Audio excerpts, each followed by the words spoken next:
Olá pessoal, sejam bem-vindos a mais um Espaço Heráclito. Meu nome é Flávio Ricardo Vassoler e hoje nós vamos estabelecer um debate ao redor de uma grande obra do pensador frankfurtiano Theodor Adorno. Vocês estão acostumados aqui ao fato de que no início dos programas aqui do nosso Espaço Heráclito eu venho fazendo apresentações de obras e hoje a gente vai justamente orbitar ao redor dessa obra que eu vou apresentar a vocês já já, com um convidado com quem eu vou debater uma série de temas, sobretudo vinculados à indústria cultural e psicanálise, já já com vocês aqui. Antes, pessoal, eu gostaria de fazer um lembrete e mostrar que eu estou cumprindo uma promessa que eu havia feito a vocês nas semanas anteriores. Eu havia dito a vocês que nós estávamos... Eu e o pessoal da Balu Design, o Adriano da Balu Design, o pessoal que administra o Portal Heráclito, www.portalheráclito.com.br. Eu havia dito a vocês que nós estávamos atualizando os programas do Espaço Heráclito para que nós chegássemos a uma sincronia entre os programas realizados semanalmente e a subida desses mesmos programas tanto para o Portal Heráclito, que eu acabei de mencionar, quanto para a TV UOL e para o YouTube. Então, pessoal, quero dizer a vocês que aqueles entre vocês que quiserem assistir aos programas anteriores do Espaço Heráclito, podem acessar essas três fontes. A TV UOL, se vocês entrarem no Google, Espaço Heráclito e TV UOL, vocês conseguem assistir aos programas anteriores aqui do Espaço Heráclito. No YouTube, colocando Espaço Heráclito, vocês acessam todos os programas. E agora também no nosso Portal Heráclito, cujo endereço eu reitero aqui, www.portalheráclito.com.br. Tá bom, gente? Então fica aqui, vocês podem assistir essa trajetória. Nós estamos chegando ao fim do 10º mês de programa. Já já nós vamos completar um ano de programa aqui na nossa TV Geração Z. E muito bem, hoje, pessoal, nós vamos falar aqui sobre o livro Mínima Moralia, do bom e velho Theodor Adorno. E para conversar sobre esse excelente livro, e eu faço aqui até um parênteses antes de apresentar o convidado de hoje a vocês, eu li esse livro em julho do ano passado, eu vinha flertando com ele há muitos anos, lendo fragmentos esparsos, e eu fui ler de maneira intensiva em julho do ano passado, durante a minha estada em Cuba, na Ilha Castrista, vamos chamá-la assim. E vocês vão ver que as sensações nauseantes que eu tinha em grande medida, no contraste da leitura com o livro com a realidade circundante, tinha uma razão de ser muito específica e muito profunda. Vocês vão ver o que isso significa. Porque eu estou aqui hoje, pessoal, com ele, que é psicanalista e mestrando em filosofia pela Faculdade de Filosofia da USP. Eu estou aqui com o Bruno Carvalho. Tudo bom, Bruno? Boa noite, Flávio. Obrigado pela sua presença aqui. Bruno, eu sei, você vai contar aqui para nós sobre a sua pesquisa de mestrado e tal, sobre os temas que você estuda. Eu gostaria que você contextualizasse para nós quem foi o Adorno, Theodor Adorno, e qual o sentido da Mínima Moralia dentro da constelação de obras ali do Adorno. Bom, boa noite. O Adorno foi um pensador alemão, né? Nasceu em Frankfurt e no começo do século XX.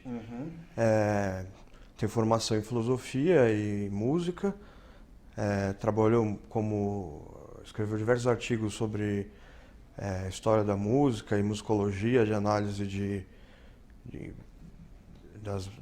das peças de música que hoje a gente chamaria de música clássica, né? E tem também uma vasta produção de artigos sobre sociologia e se dedicou bastante também sobre analisar a psicanálise. Tem alguns artigos sobre isso e escreveu também, fez parte do Instituto de Pesquisas Sociais, que foi dirigido pelo Marx Horkheimer, né? E lá ele coordenou as pesquisas de sociologia sobre o operário alemão, sobre os ouvintes de rádio nos Estados Unidos, enfim, que eu posso dizer. Tem uma vasta produção nesse sentido. E como é que você contextualizaria essa obra aqui Pessoal, o Mínima Moralia foi lançado aqui no Brasil, essa edição. Eu tenho uma edição antiga, se eu não me engano, a edição antiga era da editora Ática, era isso? É. E a edição que eu tenho aqui, pessoal, do Mínima Moralia, conta com a tradução do professor Gabriel Con, que é professor de Sociologia ali da Faculdade de Filosofia, Letras e Ciências Humanas da USP, e foi lançado pela editora Carioca Azougue. Como é que você contextualizaria esse Mínima Moralia em meio à obra do Adorno, Bruno? Puxa, então, esse livro do Adorno, nós podemos dizer que somos muito privilegiados aqui no Brasil de poder contar com duas traduções assim de excelente qualidade. A outra tradução é de um professor do Rio, que já está esgotada, devia ter outra edição, chamado Luiz Bica. E bom, sobre a Mínima Moralia no contexto da obra do Adorno, é um livro de aforismos, que são textos curtos, talvez pudesse chamar até de pequenos ensaios, que era um ensaio, um gênero que o Adorno desenvolvia bastante, né? Tem o famoso ensaio como forma, o famoso ensaio sobre o ensaio, digamos assim. Esse texto, ele parece que ser uma espécie de biografia obrigatória, né, nos cursos de letras, enfim. E então, se a gente for, talvez possa pensar os aforismos como uma espécie de micro-ensaios. E é curioso notar que todos os principais autores que fizeram parte do Instituto de Pesquisas Sociais, como o Horkheimer e o Benjamin, esses três também escreveram livros os três, né? Também escreveram livros de aforismos. O Horkheimer, bem antes, escreveu um livro que a gente pode traduzir como Ocaso ou Crepúsculo, né? Que se chama Dämmerung. E essa expressão ficou famosa com o livro do Nietzsche, o Goethe Dämmerung, Crepúsculo dos Ídolos. Daí essa expressão do crepúsculo, né? No caso do Horkheimer tem uma espécie de um diagnóstico de época também, né? Mas enfim, o tema da decadência já é claramente também de referência nietzschiana. E no caso do Benjamin, você tem o Rua de Mão Única. E aqui tem o texto do Adorno. Esse livro do Adorno, ele foi publicado em 51, a primeira edição. Ele foi escrito junto com a Dialética do Esclarecimento, que também é um livro de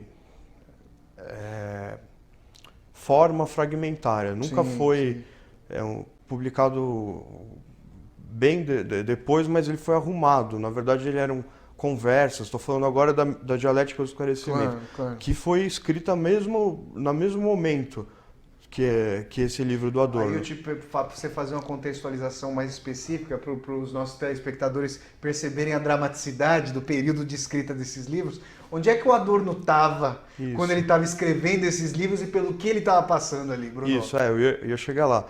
Então, o Adorno estava exilado nos Estados Unidos, na Califórnia, e por um exílio forçado, fugido por circunstâncias do nazismo, né? Na Segunda Guerra. E naquele momento você tinha um intelectual alemão tentando se haver com o que poderia ser a cultura americana, o que era os Estados Unidos no começo, passagem dos anos 40 por 50, o que era aquele momento de capitalismo de massa, né? De massa, de grande produção massificada, e eles começam a refletir sobre o que significa isso. Isso vai ser até um gancho porque a gente vai discorrer mais à frente, porque se eu não me engano, o Adorno não via uma diferença qualitativa profunda entre o fascismo alemão e o fascismo democrático norte-americano.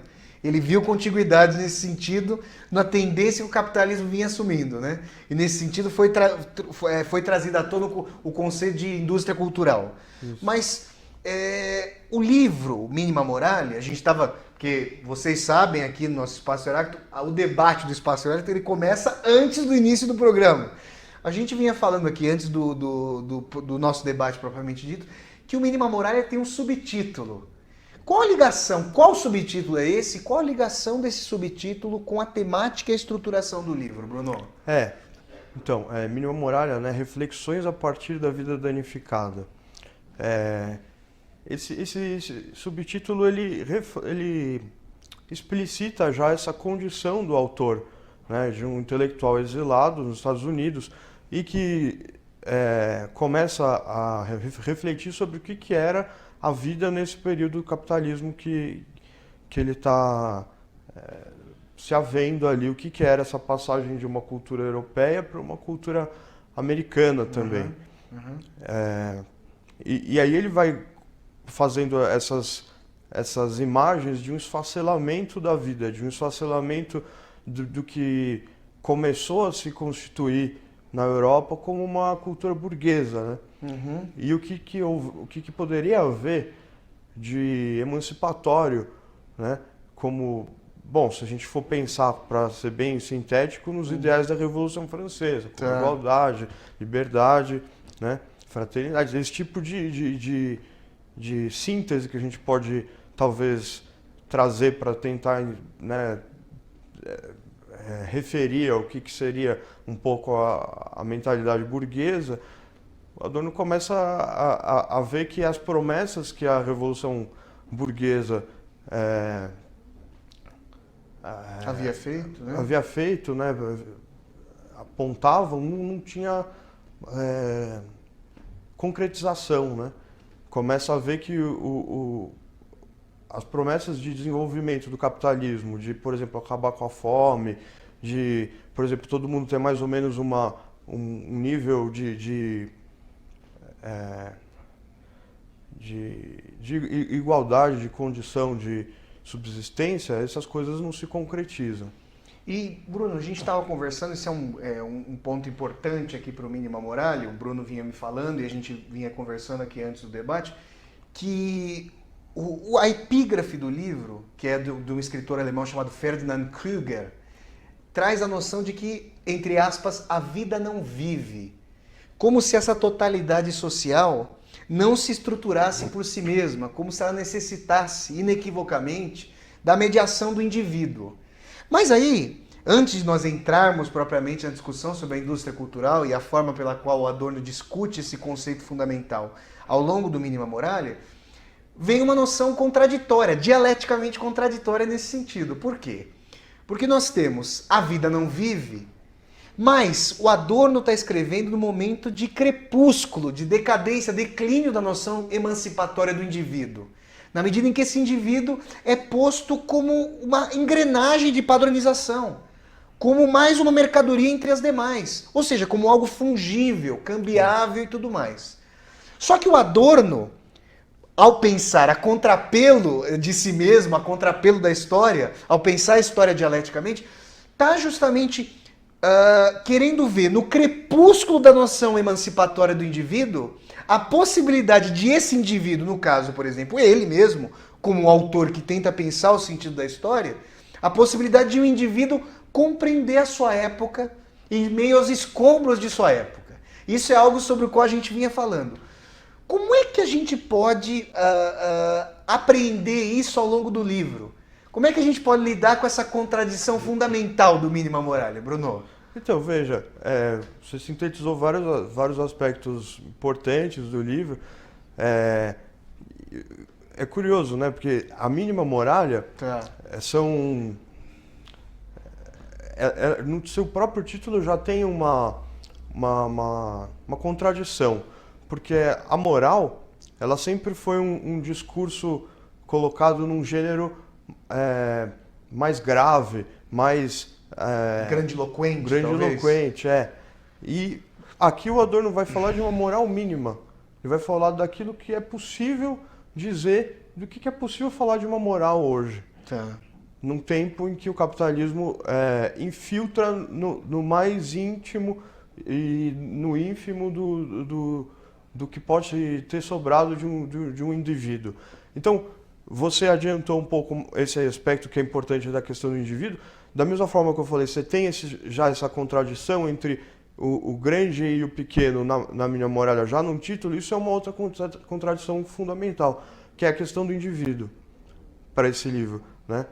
Ela é fundamental porque o Adorno parte da sua própria condição de intelectual exilado nos Estados Unidos para escrever esses aforismos. São textos de filosofia, de uma reflexão sociológica também, mas que partem de uma reflexão sobre a vida do sujeito que está escrevendo. Uhum. Então ele também tem uma reflexão sobre o que é o ato da escrita, sobre o que é ser, o que pode ser ser autor em tempos como esse que ele está escrevendo, né? Então é importante ter claro que assim ele tem aforismos que diz com todas as letras assim, um declínio absoluto, o fim da noção do indivíduo e o fim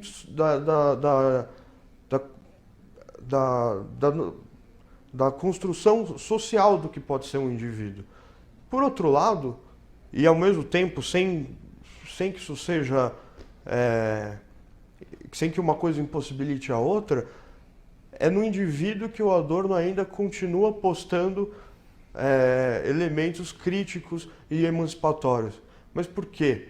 E por que é possível ainda assim colocá-lo dentro de uma tradição do marxismo? Uhum. Porque essa aposta nas condições do indivíduo, nas condições emancipatórias, ela se articula com tanto uma certa valorização da psicanálise, de um lado, e de outro lado também um diagnóstico de época do que podia ser as possibilidades de revolução social, que o Adorno viu na República de Weimar, também já tinha tido a experiência russa, de 1917. Só um parênteses, pessoal, o Bruno está falando aqui da República de Weimar, justamente que é o contexto de fim da Primeira Guerra Mundial, isso, que é a eclosão ali de um movimento socialista que chega a tomar o poder na Alemanha e depois é deposto.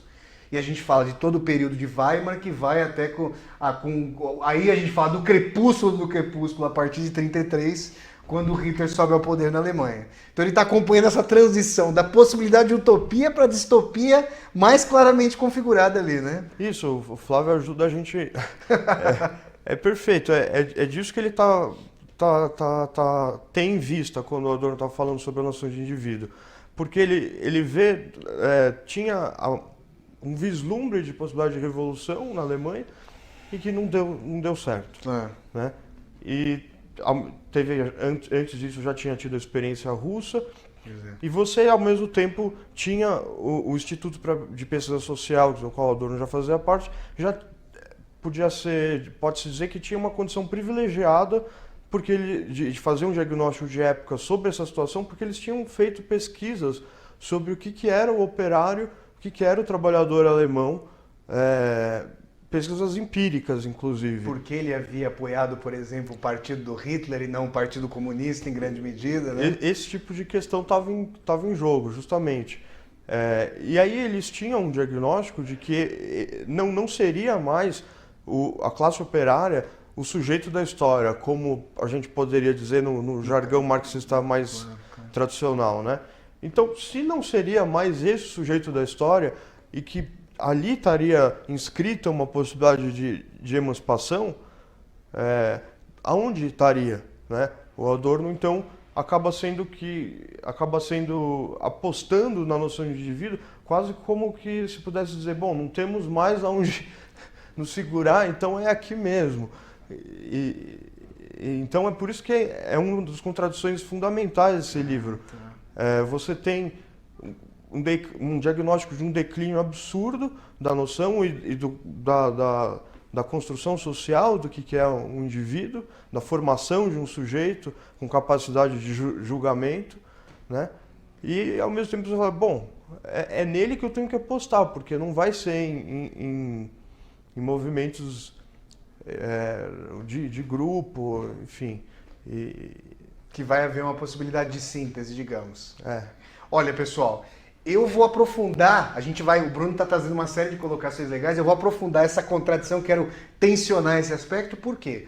Nós vamos abordar no segundo bloco, a gente vem chegando aqui ao final do nosso primeiro bloco, essa contraposição do indivíduo, trazendo uma série de exemplos fundamentais do Mínima Moralia que o Bruno escolheu aqui para nós, inclusive ele vai ler um trecho para nós do livro, e nós vamos fazer com que essa noção colida com esse grande veio de administração total da sociedade, com esse aspecto de totalitarismo que beira o emolduramento da imaginação, que é a indústria cultural. Vamos tensionar esses aspectos. Então agora a gente faz um rápido intervalo e voltamos já já para conversar com o psicanalista e mestrando em filosofia pela USP, Bruno Carvalho, sobre o grande livro do pensador frankfurtiano Theodor Adorno, o livro Mínima Moralia. Até daqui a pouco, pessoal!